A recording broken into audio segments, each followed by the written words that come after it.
मुस्तफी का जो आज मोहम्मद के नाम पर जो आज बैनर लगा रही है, अगर तू उन्हें अरेस्ट करेगा तो मैं कसम खुदा की मुस्तफा मस्जिद के सामने ये उसे कतले को चैलेंज करता हूँ कि तू मस्जिद गौ से हमारे साल भैया के ढाबे तक भी तू नहीं पहुंच पाएगा कि तुझे उठाकर सीधा तुझे दफना दिया जाएगा।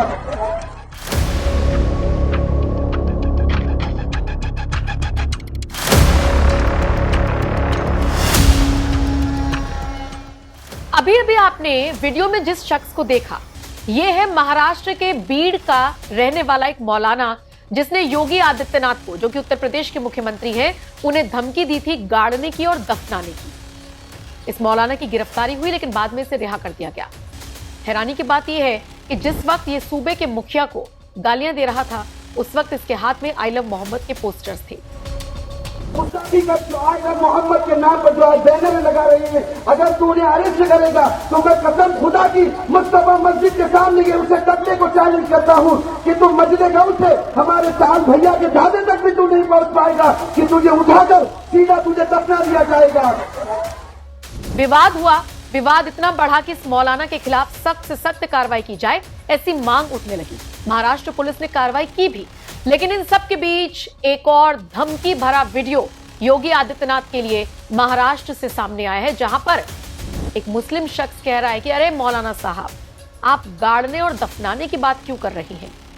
और उसके बाद उसने जिस तरीके की भाषा का इस्तेमाल किया है, इतनी अपमानजनक भाषा, इतनी आपत्तिजनक भाषा, 5 मिनट का वीडियो उसने बनाया है और चैलेंज किया है योगी आदित्यनाथ को।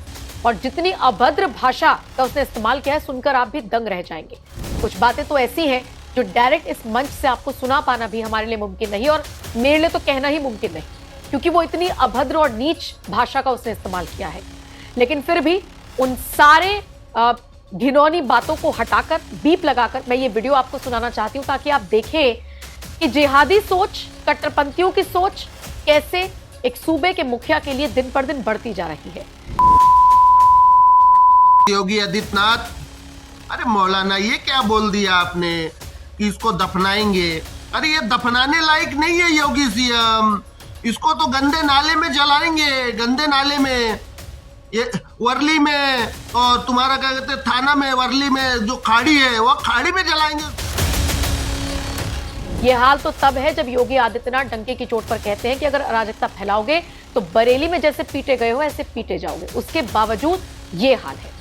देखिए इस मौलाना का वीडियो, जो दूसरे मौलाना का समर्थन कर रहा है, और फिर प्रतिक्रियाएं तो निश्चित तौर पर मिली जुली आ रही है। कुछ इसे भी समर्थन कर रही हैं, कुछ योगी आदित्यनाथ के समर्थन में बोल रही हैं। लेकिन इस वीडियो को देखने के बाद आपकी क्या राय है और आप क्या चाहते हैं, किस तरीके का एक्शन हो? क्योंकि ये खुद कह रहा है, ये कह रहा है मीडिया से कि चलाओ मेरे इस वीडियो को, वायरल करो, तो चला रहे हैं इसके वीडियो को। आप बताइए कि आप इस वीडियो पर, इस तरह के लोगों पर किस तरह की राय रखते हैं और क्या एक्शन होना चाहिए। हाँ योगी आदित्यनाथ, अरे मौलाना ये क्या बोल दिया आपने कि इसको दफनाएंगे? अरे ये दफनाने लायक नहीं है योगी सीएम, इसको तो गंदे नाले में जलाएंगे, गंदे नाले में, ये वर्ली में, और तुम्हारा क्या कहते थाना में, वर्ली में जो खाड़ी है वो खाड़ी में जलाएंगे, उसको गंदे नाले में जलाएंगे। योगी आदित्यनाथ को, सीएम को गंदे नाले में जला दिया जाएगा इसको, क्योंकि ये गंदे नाले में ही जलाना पड़ेगा इसको। इसने पी के तो बड़ा नहीं हुआ, ये पी के बड़ा हुआ है। जब ये पैदा हुआ, वलदुल, जब ये पैदा हुआ इसको उठा के फेंक दिए, मठ में ऐसा तोल रहा था।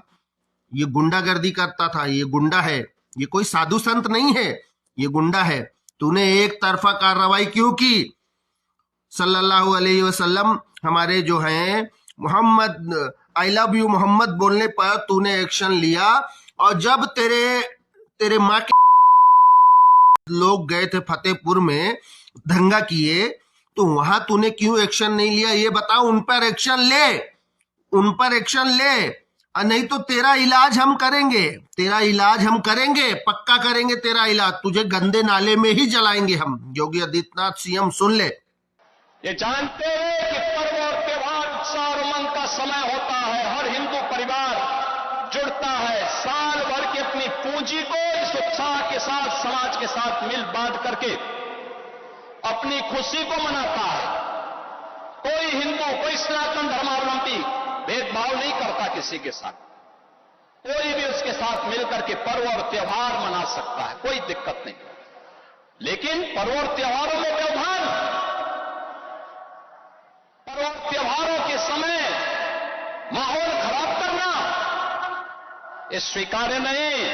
और मैं फिर कहूंगा कि अगर किसी ने सड़कों पर प्रदर्शन करके उपद्रव करने का दुस्साहस किया, और मैं ये भी कहूंगा उनको चेतावनी दे रहा हूं उन लोगों को जो कायरों की तरह, बुज़दिलों की तरह बच्चों और महिलाओं को आगे करने का काम कर रहे हैं, याद रखना इसकी भारी कीमत चुकानी पड़ेगी उनको, अगर उन्होंने किसी भी पर्व और त्योहार में व्यवधान डालने का काम किया तो।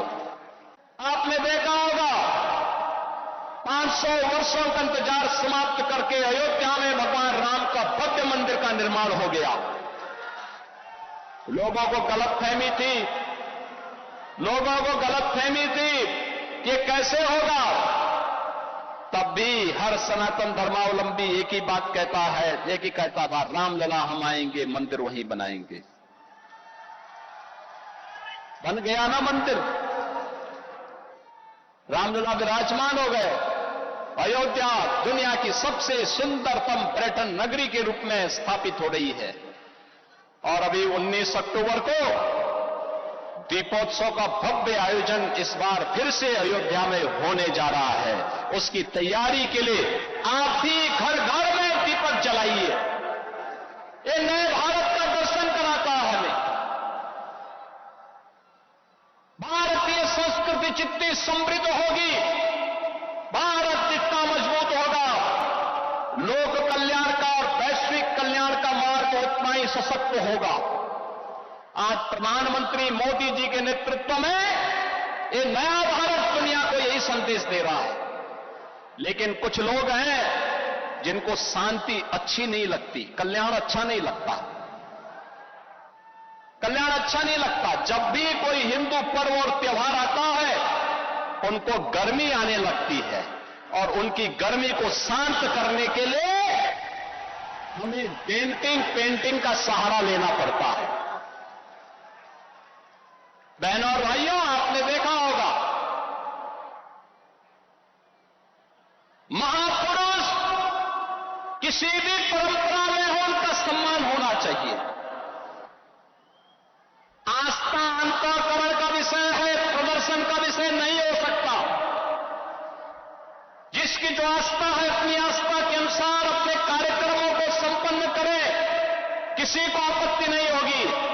लेकिन आस्था के नाम पर तोड़-फोड़ करोगे, आस्था के नाम पर आगजनी करोगे, आस्था के नाम पर राह चलते हुए नागरिकों पर हमला करोगे, बेटियों का जीना हराम करोगे और व्यापारियों के प्रतिष्ठानों पे आगजनी करोगे, पुलिस पर हमला करोगे, तो छेड़ोगे तो फिर छोड़ेंगे भी नहीं, और एक बार छोड़ेंगे नहीं तो फिर छूटोगे भी कभी नहीं।